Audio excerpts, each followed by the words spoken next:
Welcome back, my dear resin monkeys. I hope you didn't miss me too much. In one of my last videos, I asked you if you would be interested in a video tutorial guide on how to carefully and securely pack your very fragile figures, either for shipping or if you were just moving and you want to know how to secure your precious possessions. Needless to say, many of you were down for it, so here we are. And since I had a figure that I needed to ship out, well, what better opportunity than to film the whole process and show you exactly how I do it. Now, I've been packing my figures like this for the better part of a decade, and only once have I ever had a report of any breakage or damage in transit. So I think that this method is pretty solid, soft, if you ask me. I also want to mention that the person that taught me how to pack these figures and with these materials was none other than my BFF, Sam,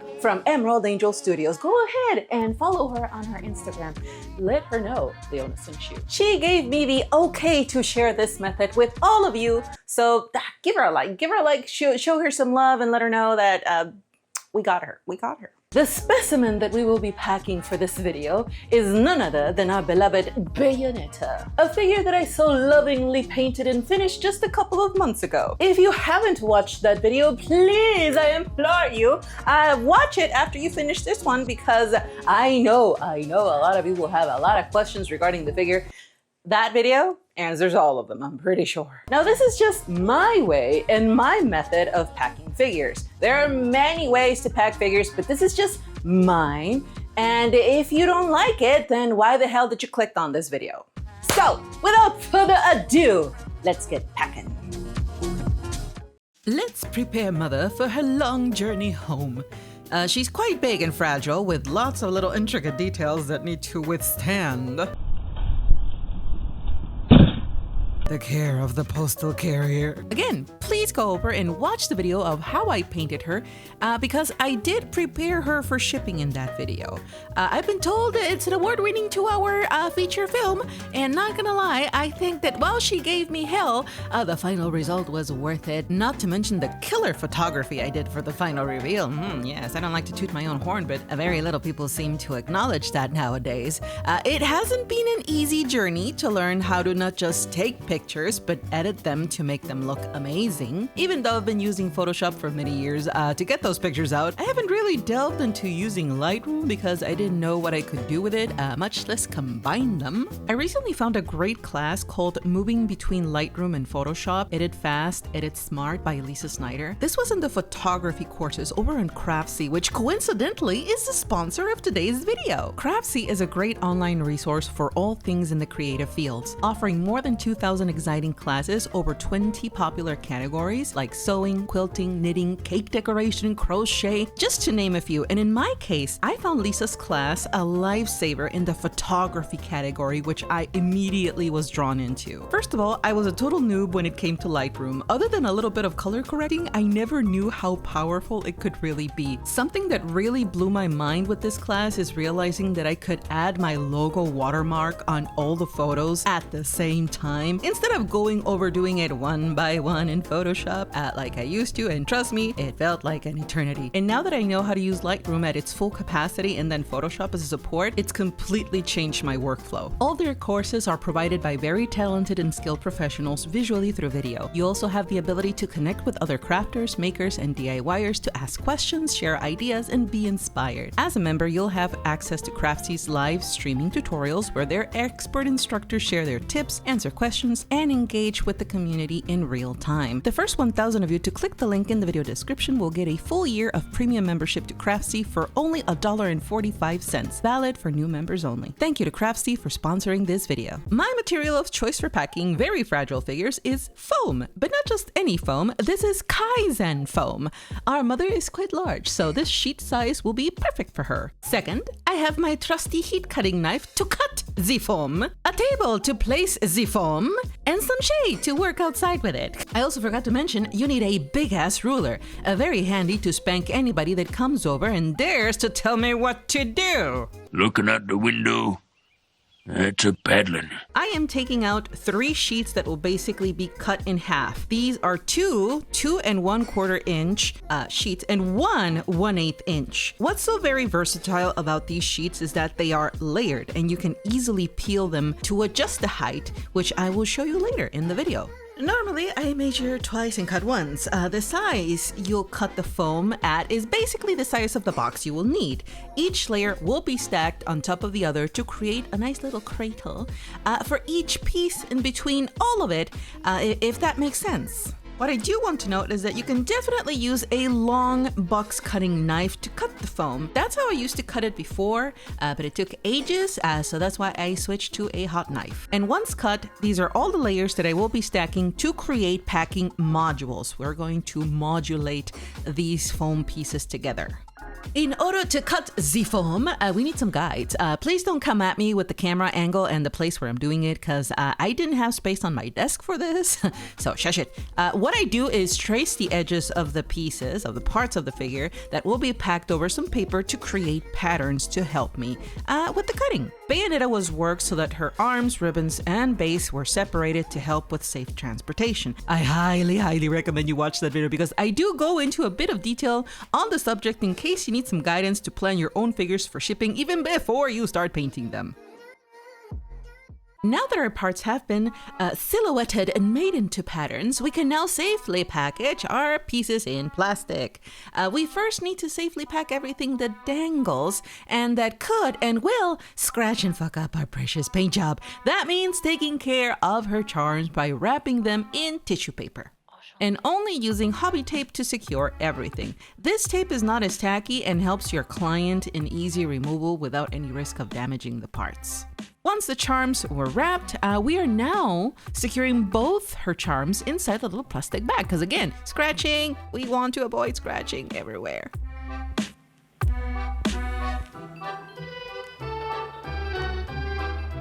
Now, since Bayonetta is huge, I had to use several plastic bags to wrap her legs and torso.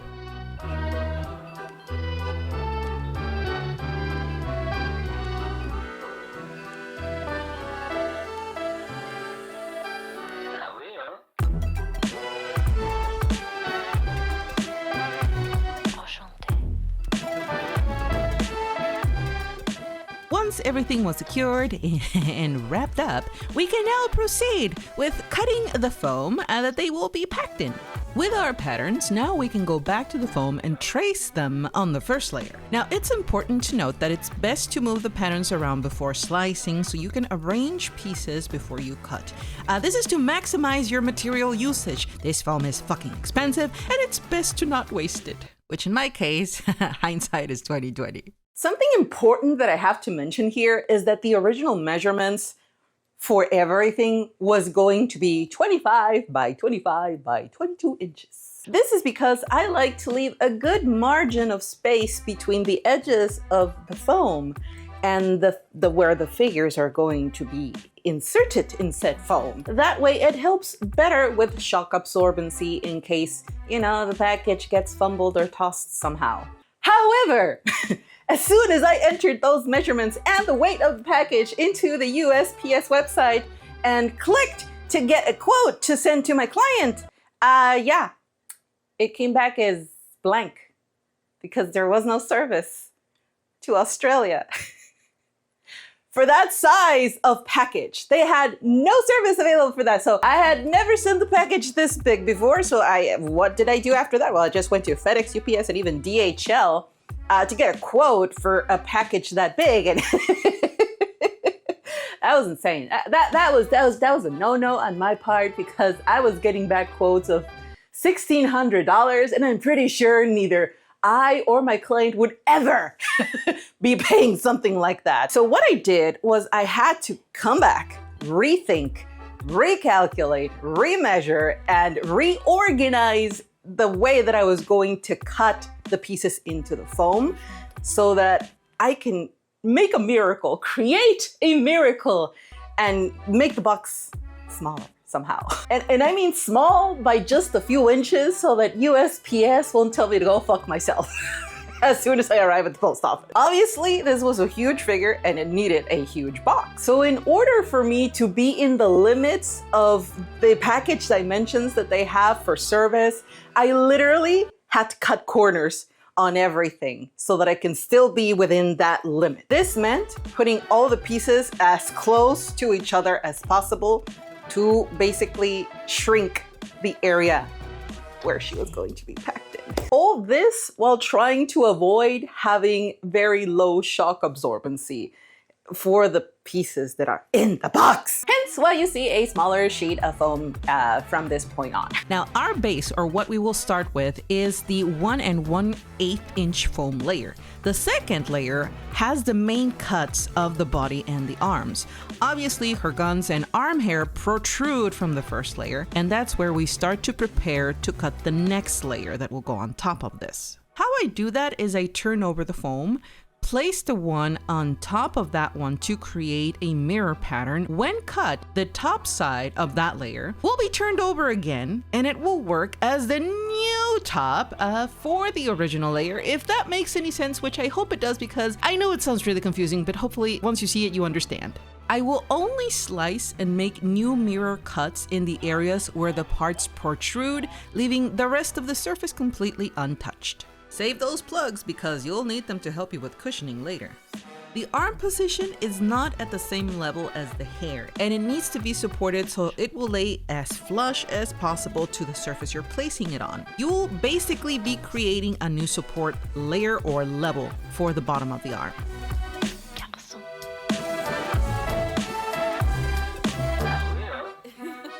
And the same for the other one. The first arm is good to go. The second arm still has protrusion out of the little bit of the surface. So I will need to repeat what I did before with the previous layer. Turn it over to mirror and cut just a little bit on the section that pokes out. Rinse and repeat for the rest of the parts.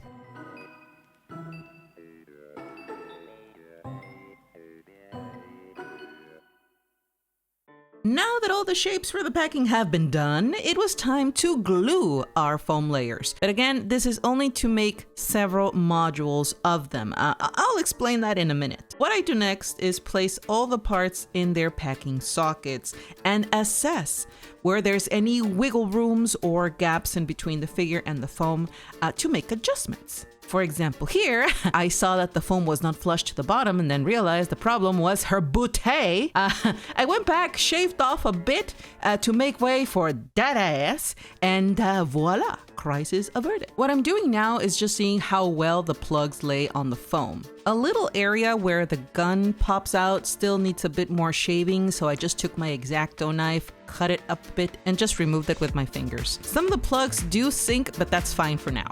You know what they say, it's always 420 somewhere.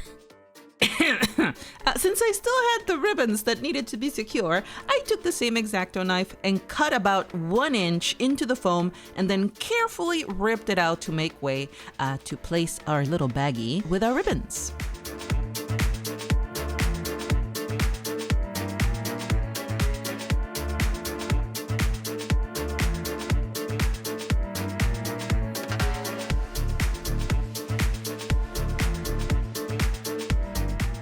So on another note, I would recommend any and all of you to use the normal E6000 glue, the gray one, and not this one, because yeah, this stinks. Like, it's putrid. It's vile. I did not expect this glue to be that foul. So yeah. I do not recommend you use this one, the premium one, the red one. I recommend you use the gray one. And I want to apologize for my client because as soon as he will receive the package and it opens it up, he probably got punched in the face with that putrid smell. So I am really sorry. It's nothing, decaying. It was just a glue. I'm sorry. The good thing about packing figures in plastic inside is to avoid this. I'm sure none of the horrible smell will transfer to the pieces. Hopefully, right? Let me know. this is the last layer where the hair protrudes, and we still have the rest of the area available to make it the base for our second packing module. With the two modules ready, all the parts are now placed in their respective sockets. Then, this is now the time to finish padding. I like to use polyurethane foam that's about less than ½ an inch thick and just cut into squares to stuff it in the areas where there's still a lot of wiggle room and gaps. What I need to do is make sure nothing shuffles around anywhere and it stays in place. The foam also helps with shock absorbency. Kaizen foam is pretty hard, but it's still soft, so polyfoam will help with cushioning everything inside of it. And that is how you safely secure everything. And this is 95% guaranteed that you won't have any breakage or damage from transit. The other 5% is your fault, because maybe you didn't pack something as carefully as you thought. You have your figure packed and ready. Now all that's left is the box. And when you know it, the packing dimensions were not the standard at all, so I had to go out and look for a place that makes custom boxes, and thank God I found one. And I was relieved, because if I didn't, then it would have meant that I would have needed to make that box myself, which I am pretty clueless on. Now you don't really need to do this part, but it does help to keep everything neatly stacked, and it's just wrapping the layers with Velcro.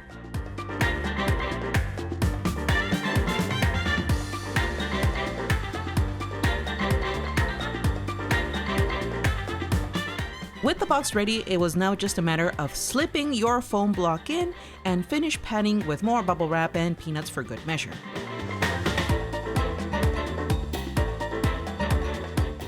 I also added an extra sheet of cardboard box on the top to not leave the plugs on the very top of the layer so exposed. Again, I was very limited to how high this box would have gone if I had added another layer of foam.